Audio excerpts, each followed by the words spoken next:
The following is a dramatic reading of an article from 2018. Can we please stop acting like backward books are a legit trend? My blood pressure can't take this minimalist style anymore. Flipping your books backward raises a couple of questions. Do you not believe in rereading, loaning, or conversing with house guests about your books? What are you hiding? What are you hiding? If you go to someone's house and they have turned all their books backward, run. Run! That person is a sociopath. The following is a dramatic reading of my own comment section. I see your books facing the wrong way. It is not smart, nor practical, nor pleasing to the eye. Looks, for the lack of a better word, stupid!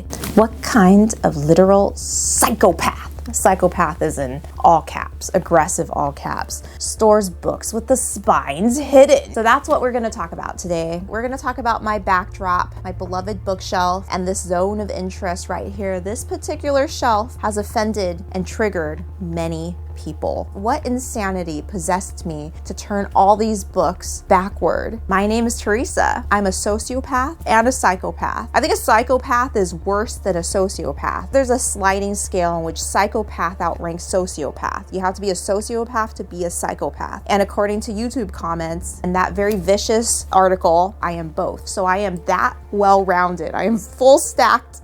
I'm a full stacked crazy person. And I have committed quite possibly the worst crime of all, the crime against interior design, bookshelf aesthetics. And I just want to let you know, if you were my boyfriend and you ever cheated on me, I want you to take a good look at these books. I did this on purpose, turn them backwards. And that's what I'm going to do to your balls.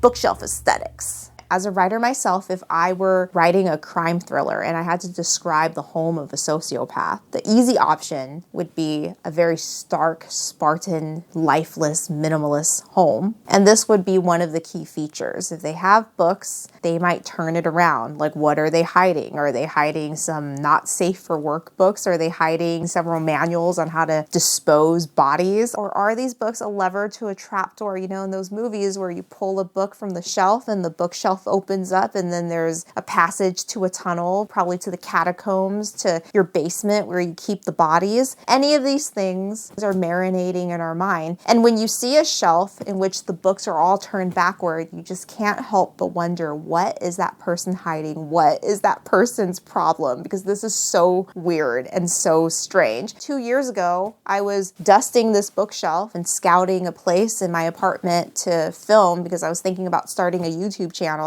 It came to me to turn these books around. I was very burnt out at that time, very burnt out of writing books, to the point where I didn't even want to see another book. I had just come off of writing 5 books a year, which in the scheme of professional indie writing is actually not that much. It's actually pretty slow. The Cozy Creative, who's kind of my hero, wrote like 10 books a year. So this is nothing, you know, this is minor leagues. But to the average person, that's a lot of freaking books. And that's a lot of freaking words. And by that time, my brain had been broken. My brain imploded so that I cannot look at another book. So I was dusting this area, all these books, and I just kind of flipped out. So at that point, I couldn't look at another book anymore. And I wanted to start a YouTube channel so I could do something creative, talk about stuff that interests me, mostly fashion aesthetics and fashion history and other things. Who is taking a dump at the foot of my steps? And not have to write anymore, not have to write any scripts, just practice talking, just research and improv. When I first started this, when I first turned my books backwards, I had literally 10 subscribers and 6 views on my first video. So I figured nobody would care. It's in the background. It's more or less uniform, so it's not distracting. And to be honest, when these books were faced the normal way, they were ugly. They were really ugly together. They were extremely displeasing to the eye. Like, the color scheme didn't go. And you can notice in this corner, there is a blue, orange, yellow color scheme, kind of like a mid-century modern color scheme. It started with the shelf is the dominant color, Olivetti typewriter, these travel books, the spine of these field notes that I have yet to open, blue, orange, yellow color scheme. And when these books are faced normally, they don't match the color scheme. Most of them belong to my husband, like his childhood books. I remember he had this Top Gear book, early 2000s Top Gear book, and I'm sorry to say, I thought it was really ugly. Like, it really brought down the aesthetics of the shelf. And I mean, Top Gear is great, but they're experts on cars, not fashion, and especially not graphic design. So that was bringing down the aesthetics. Don't worry, I didn't declutter his books. Like, his stuff is his stuff, and I don't touch his stuff. If I declutter anything, I declutter my own stuff or our stuff. I'll strongly suggest that I get rid of some stuff we don't need. And at the time, we had our yearbooks here. And quite frankly, I don't need to be broadcasting where I went to school over the internet. Some people are used to people just oversharing, and I share what I want to share. I do like to share. I do love my cozy story times. Speaking of turds, so earlier this year, I came down the stairs of my apartment only to find a giant turd. By the way, it's not on the foot of the stairs, it's on the stairs, on the second step. But in many instances, I'm a private person. I don't seek to be an influencer. If I had a baby, I would never share their picture on the internet. It would be like the back of the baby's head, face blurred out, because they're entitled to their privacy. Despite being on YouTube, which I do for fun, because this format allows me to be goofy and be myself, like talk about some of the things that both interest me and that I do research for writing. It'll weave its way into fiction one of these days. And I know what dog poop looks like, and I don't think that poop is dog. I think it's human.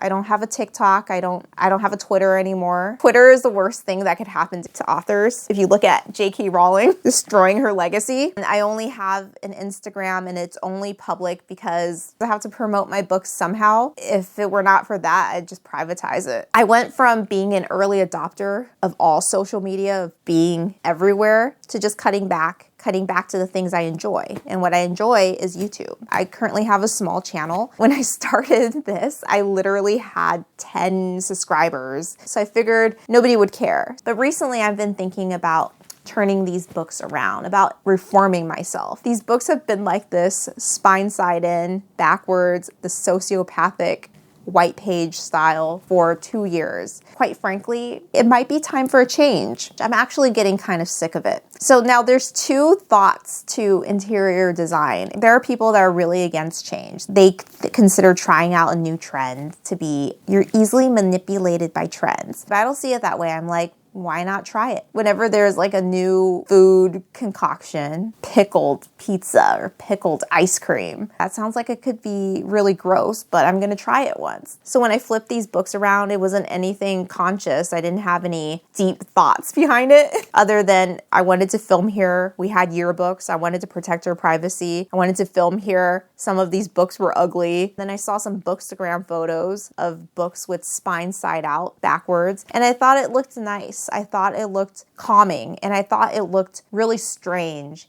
and weird. It is very impractical if you want to read these books again. And some critics may call it shallow. You're doing it for the gram. You're doing it specifically to take a photo for social media. But the thing is, these books here, I probably will never read. They're cookbooks, coffee table books. I probably will never read them. They're not get your mind out of the gutter, not safe for work books. I have not safe for work books up there. I'll proudly display not safe for work books. In fact, I have some mangas up there. I could show you that later. So all these very strongly worded opinions got me thinking about a variety of topics when it comes to interior design, when it comes to what one puts on one's bookshelf, why one decorates one's bookshelf as one does, whether you're doing it consciously on purpose or subconsciously, or you just didn't think about it. Books go on a bookshelf and that's that. Why people get so worked up over interior design, specifically somebody else's interior design. You know, it's one thing if I ran like a Bookstagram account. I mean, I do take pictures of books, my books, the books I've written, because I have to advertise it somewhere on my Instagram, but I'm not a Bookstagram account. Don't own over 100 books and take aesthetic photos of these books. I find these accounts very soothing and I like looking at them. I do follow a number of them. Like, quite frankly, all this time I was pretty indifferent to the shelf in particular. Like, I turned these books backward 2 years ago for privacy reasons, for just trying out a trend I saw on Bookstagram that I thought looked nice. I hadn't thought about it since. In all this time, for 2 years, I have not posted any photos of these backward books on social media for likes or clout. It's like really strange to say. It's kind of like strange to hear somebody on YouTube say this, but I really don't care about growing on Instagram. I just use it to see what my friends are eating. You know, most of my home is not aesthetic. I live in a small space and I do have aesthetic nooks and crannies, but the majority of my apartment is just a normal space. If you come in, you can tell that I have a Costco membership and I like to use it. I have limited pantry space, so that doesn't really go together with the Costco membership. You know what I'm talking about. And case in point, I have a very bum knee right now. Like if I press right here, ow, it's really bruised right now. And the reason being is because 2 weeks ago, I tripped and fell into a pile of garbage. I face planted into a pile of garbage. It was actually just a bunch of Costco boxes. You know what I'm talking about if you have a Costco membership and they give you these boxes to take your stuff home with. So I have a pile of Costco boxes and that broke my fall. And you know what else broke my fall? My knee. I basically superhero landed on the ground. And you know the superhero landing, it looks cool in movies, but it doesn't work in real life because you can mess up your knees. And once your knees go, it's all downhill from there. The reason I have this pile of garbage, you know, I live on the upper stories. The trash is quite a hike away. There's no elevators. You have to walk downstairs. So I try to do it all in bulk, which means that in a given week, I have some trash piling up in my dining room where I work. So I work surrounded by quality furniture, IKEA pieces, and some garbage. We're not going on a home tour anytime soon. So the reason I have this is because I am in the process of reforming this bookshelf area. Backwards books. What do you think about this succulent? There was a time when I was into succulents. I mean, I think all millennials were into succulents at some point in 2017, but I couldn't keep my succulents alive. So fake succulents. These were from Etsy and they look pretty real. Anyways, this has just been sitting here collecting dust. I hate to dust. It's one of the worst things ever. That's why I try to keep knickknacks to a minimum. In terms of bookshelf aesthetics, we've already established the polarizing opinions regarding backwards books. I'm assuming everyone here has seen the color-blocked bookshelves. Whenever I watch those apartment therapy apartment tours, everybody showing off their apartments lives in a very tiny space, like 500 square feet, 200 square feet, but everybody has books on display. Books are non-negotiable. And a lot of people, I would say mostly women, would have the colored block book arrangement where you arrange your books by color. So what do you guys think about that? Color block books I think looks very nice, very aesthetically pleasing, but I think it's a trend that has been going on for close to 10 years now. Like it's been going on and on. I see it everywhere, especially in the romantic comedy book collectors niche. Like all romantic comedy books are very pastel colored, very fun and vibrant. That lends itself perfectly to colored block book arrangements. Oh God, this thing is making me... This thing is making me sneeze. I hate dusting more than anything. Let's say you have your entire Harry Potter. Just throw that on the floor. Let's say you have your entire Harry Potter collection and you decide to organize it by color. You're going to break up the collection. It could look aesthetic on the shelf. I mean, I think color block... oh God. Ordinarily, if I were dusting, I get so sneezy from dust that I would just wear a face mask at home and dust. I gotta set this down. Color block book arranging is just as culpable as turning your books backward. Turning your books backward is up here in terms of offending people with your interior design, and then color block book arranging is very aesthetically pleasing, but it's just as impractical. But I trust in the owner of these books to know exactly where their books are. For instance, I have a very meticulous catalog of everything I own in my home, down to the knickknacks, down to the paper clips, the random pens and pencils, down to all the credit cards in my wallet. I know exactly where everything is. For instance, these field notes and then this Write in the Rain memo book, which I haven't used yet, are organized sort of by color. I know exactly, like these have been used and I know exactly what year I used them. This particular field note I used in 2020.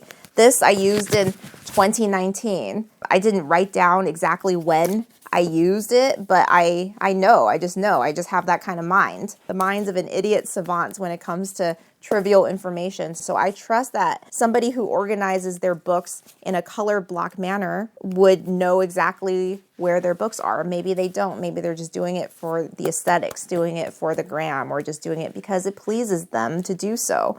But in the end, it's their home and they could do whatever they want. 2017 was the height of color block books, and it's been going on. It's had a fruitful reign. But now people are trying to get back into what I would call the aesthetics of authenticity. So there's been this micro trend on TikTok and Book Talk called bookshelf wealth. That is basically curating a bookshelf of books that you've loved, books that you've read, you've used these books. They've been curated to be on your bookshelf because you have loved and read them. And a bunch of knickknacks, personal knickknacks, probably from your travels, meaningful, sentimental items, not just a big collection of Funko Pops. Although, if you have sentimental value for Funko Pops, that's your home. You could do whatever you want. Don't let anybody judge you. Let's say you have a whole wall of bookshelves, just hang a painting in front of your bookshelf. It's a very maximalist trend. Maybe it's not a trend. Maybe people who have had a curated library of books like to hang paintings on their bookshelf. As with any new trend,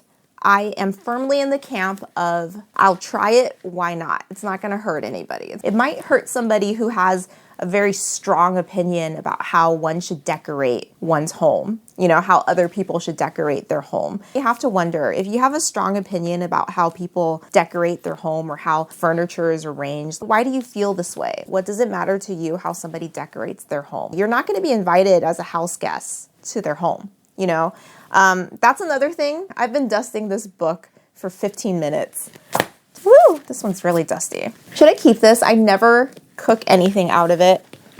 Well, actually, that's not true. During that time, just for fun, we made war cake, which is the Depression era cake using the least amount of ingredients. It's like a ration World War II cake. That brings us to the argument that article I read made earlier. Storing your books backwards negates meaningful conversation with your house guests. If you have somebody over, they look at your bookshelf, they see all these backward books, and then you can't talk about the books. First of all, what house guests? You're assuming that people have house guests. And in my situation, I have no house guests. I have no friends. Maybe it's because I store my books backwards. I have no friends. They probably took a look at this and just as the advice says, they ran because I'm a sociopath. I don't think backward books dissuades conversation. Dissuade? Is it dissuade that I want to say? Dissuade. Let me just have a moment of thinking. I don't think that backward books means that you can't have any conversations. What are we doing now? Is this not the enlightening conversation about backward books? Is this not a conversation piece? Are you not entertained? Hypothetically, let's say I have a lot of friends to invite over and somehow they migrate their way into my bedroom where I store my books. I think there will be some questions. You have all your books displayed backwards. I don't get it. Is that modern?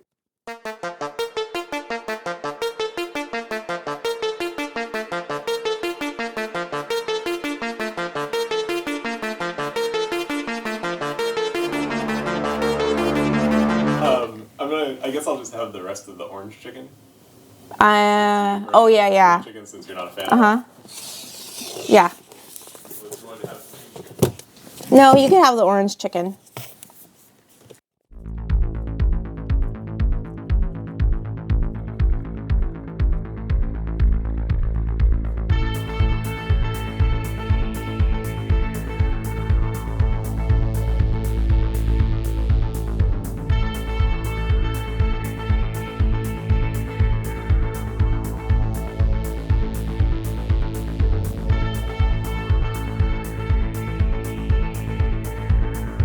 Voila!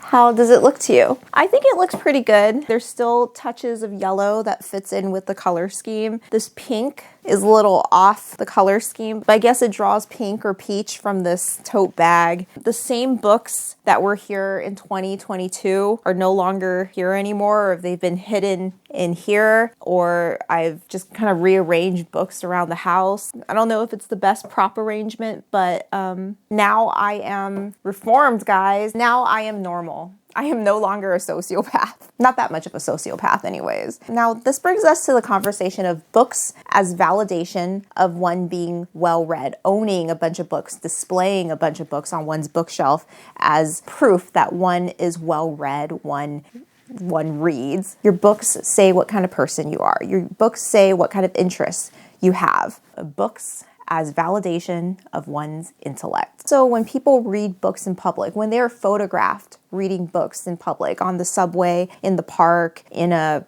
coffee shop, are you reading the book or do you want to be seen reading the book? So I'll leave that up to you, because nowadays you can easily read a bunch of books on your Kindle, if you have a Kindle, on your phone even. There's a variety of ways that one can read. Oh, and there's also audiobooks as well. Nowadays, just like owning records, just like owning physical media, just like showing off one's record collection, one's book collection, are you signaling what kind of person you are? Is it kind of a flex? Is it kind of a flaunt? Look at all these books in my library. I read, guys. I read. So if you were to be invited over to my apartment and you took a look at my bookshelves, you would think that I am not well read. I have some books, a handful of books, but I don't have an impressive library of books. I don't have the dream library where the bookshelves go all the way to the top and you have a library ladder. And I don't have the physical books to validate, to prove to you how well read I am. But as I always say, a person is not necessarily their possessions. Your possessions can tell a lot about you, how you decorate your house, your choice of furniture, what's in your closet, your bookshelf. It could tell a lot about you, but it doesn't tell the whole story. A person is like an iceberg. You see the tip, but there's a whole lot going on underneath the surface. And what you would see on the surface is that she has maybe 20, less than 50 books in her entire possession. I consider myself well read, even though I don't have the physical book to prove it. I like to keep a written record, a written file of everything that I've read every year, divided by month. In 2021, I read 55 books, and they're a mixture of different genres. There's romance, there's horror, there's thrillers, nonfiction. In 2022, I read 26 books. 2023, 19 books. I feel like the number of books I've been reading has been declining. And this year, 2024, I have read 5 books so far. Every January to February, I like to read crime thrillers, but I also like to read food writing. I read Medium Raw by Anthony Bourdain at that time. Invisible Girl, Lisa Jewell. Lisa Jewell is one of my favorite psychological crime thrillers. Somewhere around spring to summer, I like to read romances. Every autumn, I reread The Witch of Blackbird Pond by Elizabeth George Spears. This year, I reread Chasing Cassandra by Lisa Kleypas, The Upstairs Delicatessen by Dwight Gardner. Dwight Gardner, if I remember correctly, was an editor of the New York Times Book Review or New York Book Review. He loves reading, but he also loves eating. So this book is kind of a memoir in which he recounts all the books that he's read that has food references and what he ate while he read it. I reread The Duchess by Jude Deverell because I was just thinking about Jude Deverell. As somebody who writes romantic comedies, romance novels, I have always wanted Jude Deverell's career. Like, she had my dream career. To be a romance novelist, guys, to be a romance novelist in the 80s, that's just sweet, sweet money right there. I reread Harriet the Spy, which I love. This was written in the 60s. She has the most savage journal entries, like the meanest journal entries. It's definitely a book that will never, ever be published nowadays. My most recent book that I read was called A Certain Hunger by Chelsea G. Summers. Now, this is a book about a female serial killer. She is both a food critic and a serial killer and a cannibal. So remember what I said, that during the winter, I read this in February. I like to read crime thrillers, serial killers, want to catch a serial killer. And at the same time, I like to read food writing, food criticism. Now, this main character is a prime example of sociopath and psychopath because she went into the murder route. She had a number of lovers over the years and she both and ate them. Like Hannibal Lecter ate them. So going back to my point, whatever that is, owning a lot of books and displaying a lot of books doesn't necessarily prove that you are well read. I know somebody that just buys books but has not read any of the books in their library and they have over 200 books. There are no cracked spines. In my case, I don't own a lot of books. I own less than 50 books. A lot has been donated in moving, and I do like to lend out books that I unfortunately never get back. But I think that I'm pretty well read, pretty well rounded in my reading. And because I'm something of an idiot savant, I'm an idiot and a savant in terms of trivial information, I can, at parties, no organism can exist in a state of absolute reality. Even larks and katydids are supposed by some to dream. Within, walls continue upright, bricks met neatly, floors were firm, the doors lay sensibly shut. Silence reigned over the wood and stone of Hill House, and whatever walked there walked alone. Yeah! So this is a party trick that I tell no one because it's probably really weird. Like, imagine if I was at a party and I start reciting the first line of The Haunting of Hill House by Shirley Jackson, and you're like, whoa, that's a lot to unpack there. Every once in a while, I can't predict exactly what book or what play or what poem. I can remember some of the lines verbatim. I have nobody to tell this to. Two households, both alike in dignity, in fair Verona, where we lay our scene. From ancient grudge break to new mutiny, where civil blood makes civil hands unclean. From forth the fatal loins of these two foes, a pair of star-crossed lovers take their life, whose misadventured, piteous overthrow doth with their death bury their parents' strife, is now the 2-hour traffic of our stage. They ate beans mostly, this old yellow pair. Dinner was a casual affair, plain chipware on a plain creaking wood, tin flatware. I'm like Professor X, but instead of reading minds, I'm just reciting passages from random novels, Shakespearean plays, and beat poetry. Anyways, this is a superpower that is completely useless. I ate all the plums in the icebox, which you were probably saving for breakfast. Please forgive me. They were delicious, so sweet, so cold. So that's all I have for you today. If you've enjoyed this video, please give it a thumbs up. And if you've enjoyed me, consider subscribing to my channel. So this incredibly heavy pile, it's not so heavy when I hold it like this, but it's really heavy when I try to lift it up, are the books that I have written, or books written by me. I have wrote these books. These are heavy. This is a lot of pages, lots of words. To be honest, I feel a little weird about pimping them to you. I like to talk about them. I like to talk about little snippets of them here and there because I love every single one of them, but I feel a little strange meshing the two halves of my lives together. You know, there's YouTube Teresa and then there's writing Teresa. And I don't know if I want them to meet just yet. I hope you understand. I have to be pretty clean and pretty family friendly as possible on YouTube, but with writing, anything goes. And I just don't know if you check out my books, you would think, whoa, who is this person? Does she know how to do this by experience? And the answer is no, it's not. It's fiction. I make it up. The covers are family friendly, but some of the content is a little